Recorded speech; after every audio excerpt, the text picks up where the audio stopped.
आज खत्म होता है राउंड ऑफ 32 और शुरू होता है round of 16 where things are gonna get intense, teams are gonna be more tough. तो कुछ predictions डालते हैं. पहला मैच है कनाडा वर्सेस मोरक्को, देन है फ्रांस वर्सेस पैराग्वे, देन है Brazil Norway, England Mexico, then Spain Portugal, USA Belgium, Argentina Egypt. Last match है Switzerland versus either Colombia और घाना. अभी मैं वीडियो बना रहा हूँ, अभी तक कोलंबिया का मैच हुआ नहीं है, तो कोई भी तो उनमें से कोई स्विट्जरलैंड के अगेंस्ट खेलेंगे.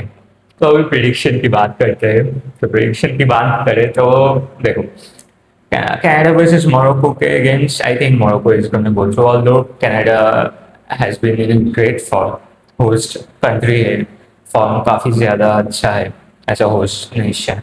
But फिर भी, you know, if you think Canada hasn't played any such big names. On the other hand, Morocco has already played against Brazil, Scotland, and Netherlands. They have eliminated Netherlands recently in round of 32. तो उनका challenges वो पार के करके आ चुके हैं, तो ये बात है. तो I M preferring Morocco obviously. Score नहीं बताएंगे, बट चलो बता ही देते हैं फिर. तो I am thinking may be 2-0 और 3-1 समथिंग लाइक दैट. तो ये गया पहला मैच. फिर फ्रांस पैराग्वे का ज़्यादा कुछ प्रेडिक्शन है नहीं. I am rooting for France. Although Paraguay अगर कुछ उल्टा सीधा कर दिया जर्मनी की तरह, तो फिर बात बन सकती है, कुछ नया स्क्रिप्ट हो सकता है. बट फिर भी in my opinion there are not such chances. It's gonna be France in my opinion. They're gonna go through with, and eventually big score भी हो सकता है. 4-5 गोल हो सकता है. I mean, Paraguay is a South American team, I know, but फिर भी I think है, मुश्किल है पैराग्वे के लिए. मुश्किल है, बहुत ही ज़्यादा मुश्किल है. गोल्स डिफेंड करना, गोल से गोल डालना, and to be honest extra time में जाना, फिर पेनल्टीज में जीतना, या एक्स्ट्रा टाइम में कुछ करना, वहाँ जीतना. It's gonna be tough for Paraguay, so I am saying France. Then पहले मैच के बाद दूसरे दिन से you can say things are getting interesting more, क्योंकि पहला मैच है ब्राजील वर्सेस नॉर्वे. अभी देखो,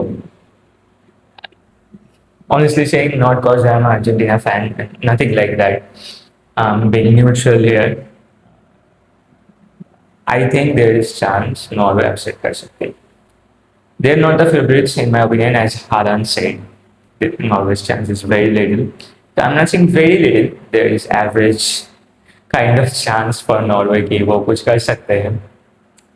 क्योंकि देखो, नॉर्वे के ऊपर उतना प्रेशर नहीं है. मतलब आप उनका गेम प्ले देखोगे ना, तो उनको देख के आपको लगेगा कि हाँ, they are playing in a mood like they are not soaking the pressure. They are okay with all the expectation they are facing. तो which is a good thing when you are facing big teams like Brazil. ये आपको काम आ सकता है. The more calm you are, the more compose you can be in your game. That's gonna be a great factor for Norway in my opinion. And ऊपर से उनका squad stack है. मे बी सब्स्टिट्यूशन उतना अच्छा नहीं है, but फिर भी स्टार्टिंग 11 एंड थोड़े बहुत बेंचेस में प्लेयर 2-3-4 अच्छे हैं. Who can, I mean, if Japan की तरह ब्राजील पहले कंसिड करती है नॉर्वे के against, then things are gonna get tough. क्योंकि अभी देखो, काउंटर पे जापान उतना अनप्रेडिक्टेड नहीं था. दे वर प्रेडिक्टेबल, एंड ब्राजील ने हम ड्रॉप बैक, दे कंट्रोल्ड एवरीथिंग, तो उतना कुछ हुआ नहीं है. एंड क्रॉसेस और लॉन्ग बॉल्स की बात करें तो उतना ज़्यादा काम नॉर्वे के अगेंस्ट शायद नहीं है. अभी मैं गलत भी हो सकता हूँ, बट ऑन माई एनालिसिस ये थोड़ा 19-20 का फर्क हो सकता है. तो मेन फैक्टर ब्राजील के लिए ऑब्वियसली विनी का परफॉर्मेंस विद पूना का combination obviously. And it's gonna depend on Rayan also. अभी रैन स्टार्ट करेंगे या Endrick gonna be there, I don't know. Neymar शायद नहीं स्टार्ट करे, और कर भी सकते हैं. Ancelotti can actually put Neymar in the place of Paqueta right now. and that can be a great addition. But let's see what Carlo will do. But that's the main factor. The combination when the wing and wing के साथ midfield का coordination कितना रहता है, अगर वो break होता है, like you know पिछले मैच की तरह अगर स्लो हो जाता है गेम, नॉर्वे कंफर्टेबल हो जाता है अपने पास बॉल लेके, then things can get tricky. But still I am saying probably a 2-1 scoreline for Brazil.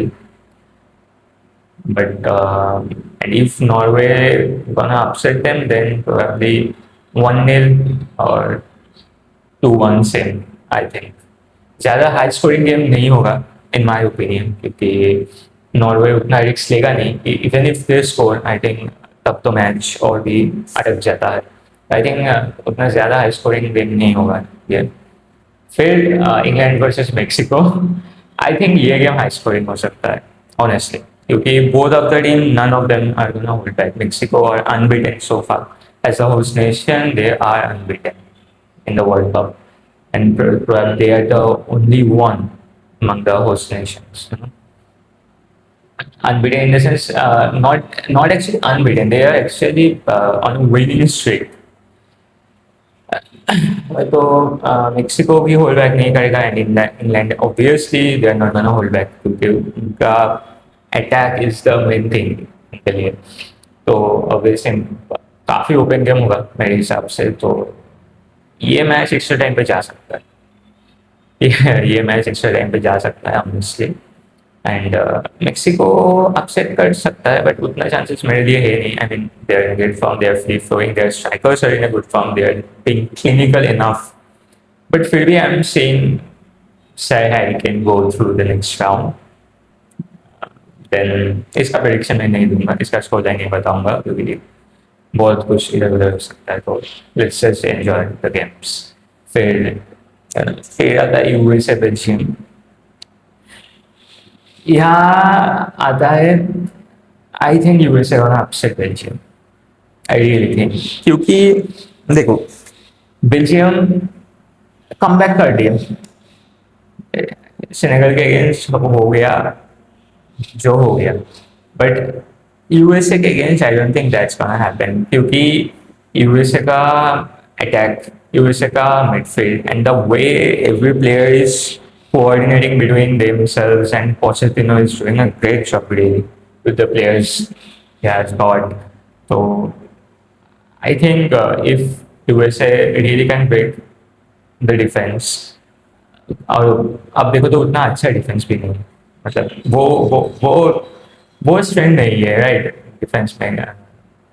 तो अगर यूएसए का अटैक सही रहता है, अगर वो पहले से ही प्रेस कर रहे होते हैं, उनका पासेस एंड कोऑर्डिनेशन सब कुछ सही रहता है, I think they can upset Belgium, and even with a good scoreline, probably 2-0 or 3-1, in the courtesy of Belgium to their respect and giving them one goal. But I think USA will upset them. Belgium can go through obviously, but in my opinion, according to the last games and उनका जो game play रहा है कुछ stage में, I think USA can actually break them. तो ये गया. अभी आता है इसके बाद अर्जेंटीना इजिप्ट. देखो अर्जेंटीना इजिप्ट मैच अभी काबो वर्डे के अगेंस्ट जो मैच हुआ उसकी तरह नहीं होगा honestly. I think it's gonna be more of a match like Algeria versus Argentina. May be not the same score line, but फिर भी आई एम सेइंग कि क्या बोल सकते हैं, the game play is gonna be more open. I think Argentina का midfield ज़्यादा comfortable होगा इजिप्ट के अगेंस्ट, क्योंकि they are not gonna hold back, they are gonna play simple football. तो वो अर्जेंटीना को एक एज देगा मेरे ओपिनियन में. अगर दूसरा कोई टैक्टिक्स सोर्स ना ले इजिप्ट का कोच, तो आई थिंक ये बात रहेगा. एंड ऑल्दो इजिप्ट का फॉरवर्ड्स वो फॉर्म में है. Mo Salah is doing well despite of his recent injury, and Ashur is also scoring goals, the main scorer of Egypt, and they are also physically strong in the defense. So Egypt का match शायद आसान ना हो उतना जितना match Algeria का match हुआ था, बट फिर भी I think a comfortable 2-0 score line will be okay, or if possible 3-0, but I think a comfortable 2-0 and Argentina are gonna be through, and hopefully Egypt upset ना करे, कुछ ज़्यादा कुछ ना करे, but according to so far analysis I am preferring obviously Argentina. तो उनका match ये गया। अभी लास्ट मैच होगा स्विट्जरलैंड वर्सेस इधर घाना और Colombia. I am thinking Colombia. तो अगर कोलंबिया जाता है I think Colombia is gonna go through over Switzerland, and अगर घाना जाता है देन शायद स्विट्जरलैंड। तो ये तो हो गया अभी one of the best match probably even you can say the best round of 16 match, Spain versus Portugal. And honestly, I'm saying Spain. क्योंकि देखो recent games के हिसाब से Spain are much more comfortable with their game plan and all with their players rather than Portugal. I mean, De La Fuente को मैं personally prefer नहीं करता, उनका टैक्टिक्स, उनका कुछ समय प्लेयर चूज करना, squad selection, I really don't rate him that much, but फिर भी I rate him better than this Portugal coach, this Roberto Martinez. ठीक है, बेल्जियम के लिए वो एक अलग था बात, पोर्टुगल के लिए अलग है। क्योंकि देखो बात ऐसा है कि Portugal are not really in a comfortable position, and if ये जो टाइम इनको मिला है इनमें वो कोऑर्डिनेशन का वो टैक्टिक सब कुछ सुधारा ना जाए, तो I am not really thinking they are going over Spain. ठीक है, क्योंकि देखो Spain are really comfortable and Olmo Rodri Pedri ये मिडफील्ड काम कर चुका है स्पेन के लिए पिछले मैच के बाद से, पहले मैच के बाद, सॉरी पहले मैच के बाद से बाकी मैचेस में and knockout games round of 32 में काम कर चुका है, ऑस्ट्रिया के अगेंस्ट भी काम कर चुका है। Lamine is back in his form, तो if Lamine gets the proper support from Olmo और Pedri, you know, and he can then I think he will combine with Oyarzabal, and that's going to be a problem for Portugal. Defensively Portugal honestly उतना strong नहीं है, हम लोग देख चुके हैं, and on the other hand Spain might have not played such a tremendous big nation, but फिर भी they are keeping the clean sheet. They are probably the only team who is keeping clean sheets. They एक भी गोल नहीं खाया हमने, and they are defensively strong. Pau Kubasi and Raputa, they are combining really well. Cucurella is defensively good. Pedro Porro has taken his place quite good over Llorente. तो Spain का structure, अब players, सब squad जो भी देखोगे ज़्यादा fit आता है when you compare with Portugal का स्क्वाड एंड प्लेयर्स। तो स्पेन के अगेंस्ट तो तुक्का, हाँ रोनाल्डो को बिठा दिया, गोंजालो ला दिया, गोल मार दिया, वो सब काम नहीं करेगा। स्पेन रिदम में अपने आप आ गया ना तो मैच बाहर निकालना ऑलमोस्ट नामुमकिन होगा, and Spain will do everything possible to make Portugal be in that situation. And ऊपर से लास्ट मैच नेशंस लीग्स में वो लोग हार चुके हैं, Portugal won the nation league, तो वो एक फैक्टर हो सकता है स्पेन के लिए। तो एंड रिसेंट फॉर्म के हिसाब से तो I am looking for Spain. I am saying 2-0, और if Portugal scores then 2-1 or 3-1, but if not then 2-0 honestly. Not going to be a really high scoring match, but Spain के लिए root कर रहा हूँ, then I'm gonna say they are gonna be comfortable enough. तो पोर्टुगल के लिए थोड़ा मुश्किल है, थोड़ा नहीं काफ़ी मुश्किल है to be honest, but काम करना होगा। They are gonna make Spain crumble at this moment, then they have to do a lot of work. But as for now, I'm saying Spain.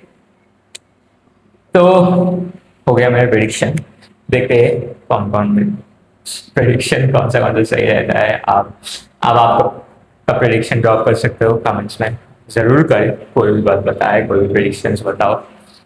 But these are my prediction. Let's see, let's enjoy the World Cup and hopefully और एक star बढ़ जाए। But अभी तो है round of 16 में, पहले watches the game and it's gonna be fun. It's really gonna be fun.